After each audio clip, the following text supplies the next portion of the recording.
Welcome to a DK Custom Products video. My name's Kevin, this is Dwayne, and today we're going to talk about what a shock dynamometer is.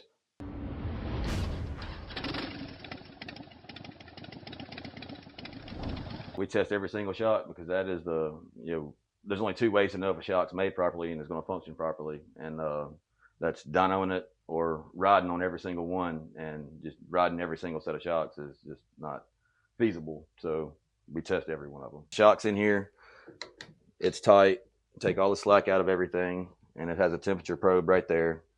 We want to make sure where we're at in the stroke of the shock, so our dyno is adjustable and very tight. Alright,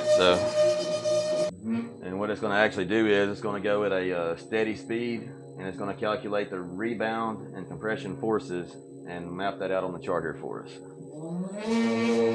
at each individual test. So that's one data point, 2 data points, but the line gets smoother as you have more data points.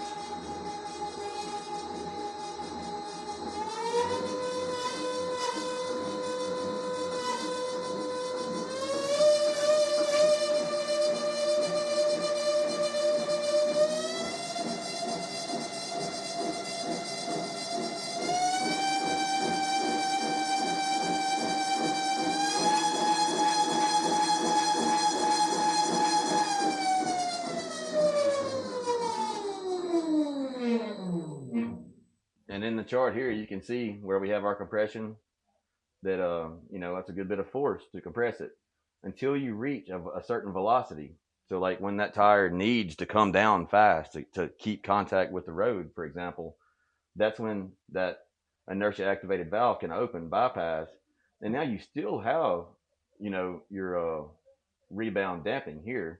You still have damping there, but it's bypassing, so it can actually jump back down pretty quick and stay on the road. That's what you want to do. That way, it doesn't try to buck you off when it hits or drop way down real hard or anything like that. And at the same time, it's not messing with our compression for that valve to fire in that way. But then we would remove them from the machine. Make sure they're all the way stretched out. Now they would go up here as tested and done.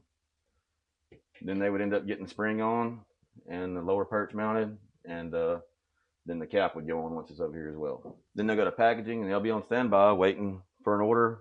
Someone can tell us their riding weight and everything. We can set them up for their specific bike, their riding weight, riding style, and on their way to another happy customer, hopefully. So what happens if you put it on the dyno and it does not show the intimidator valve firing? Then what do you do? Well, then there's sometimes when you assemble a shock, there can be some stiction to it. So we would heat cycle it, trying to get that to break loose. We can actually, a slight bump with this will break it loose. And that's just from the assembly process. If heat cycling it, running a couple times, bumping it a little bit, if that doesn't work, then they're coming all the way back apart. Oil's getting thrown away. O-rings getting replaced.